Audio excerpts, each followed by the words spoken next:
Hello YouTube, today I'm gonna do a very quick review of E4 car brake fluid tester. This is how it looks. Obviously I already unboxed it, sort of, because it comes in a plastic bag, and what it contains is the tester itself, looks like a pen, and this kind of rubberish key type holder thing. I don't know how exactly I would be using it.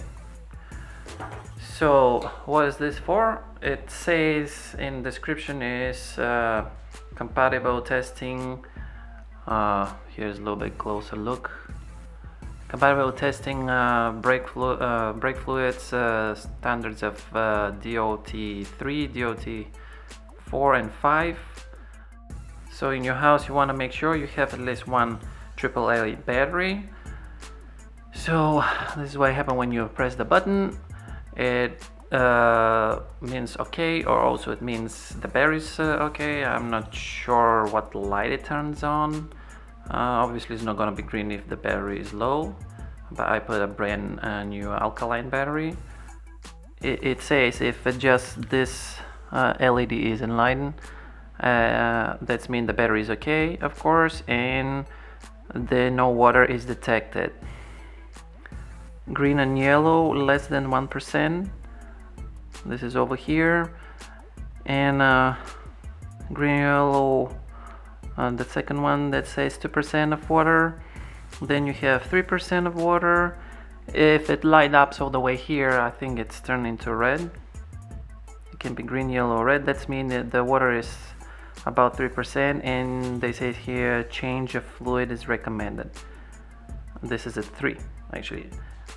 The last one is 4%. That's mean if it's there, it's urgent to change your brake fluid. So this is how it works. Next you will see testing it with my Nissan Leaf, where actually the manufacturer, Nissan, recommends brake fluid change every 15,000 miles, which is unusually frequent compared to any other car, but also electric cars unusually rare use the hydraulic brake system, do the regenerative braking. So next is coming test on my Nissan Leaf, which is 2014, and last time the brake fluid was changed at 50,000 miles maintenance, and now it's about to come to 30,000 miles maintenance, and I'll determine through this tester if I actually need to spend that money, if actually I need to do this change. Here is a little bit tight to access the exact prongs. Alright, now I'm just very curious if this really works. So here I have a little water. No, I'm not gonna dip it there, but what I'm gonna do, I'm gonna rub on my finger so I can simulate very low kind of moisture. I know I'm not a super expert test, but I guess it will work. Here I'm gonna activate now and try to touch my finger. Okay, seems it works. So it depends actually how much contact I'm doing with the prongs. If it's just the tip, it obviously is not, but you obviously, when you dip this into your brake fluid container tank, you probably gonna dip the whole thing. Well, not too deep, but the prongs will be completely submerged in the brake fluid. So obviously a full contact with of the prongs with the brake fluid is necessary for proper measurement. So it seems it's measured.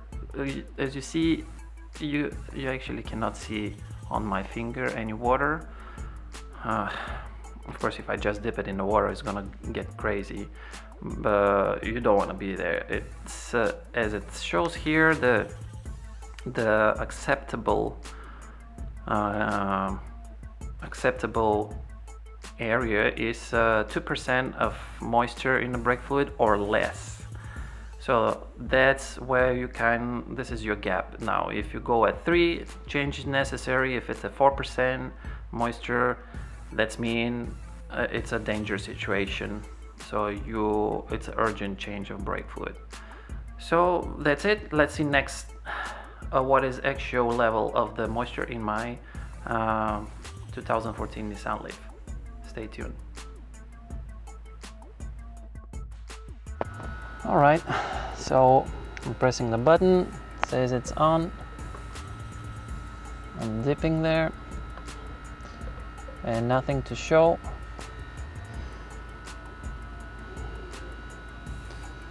And since it's okay now, I didn't touch the filter in any other way. I'm putting it back, try not to contaminate in any way the brake fluid.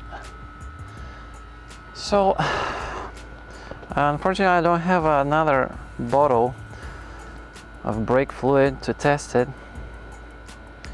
but as what I saw in on Facebook groups of Nissan Leaf owners, members there suggested and actually shared their experience that they haven't changed the brake fluid for more than 30,000 miles and it's still good to go.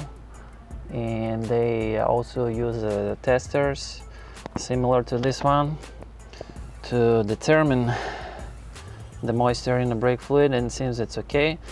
So on Tuesday, today is Friday, on Tuesday I'm bringing my car for the 30,000 miles maintenance, and I'm not planning to request brake fluid change, also the cabin filter change, because I plan to do this on my own. And that's it. Hopefully this was helpful for you. You can go and order yourself. I'm gonna provide a link for the tester. I messed it up a little bit over here, have to wipe it.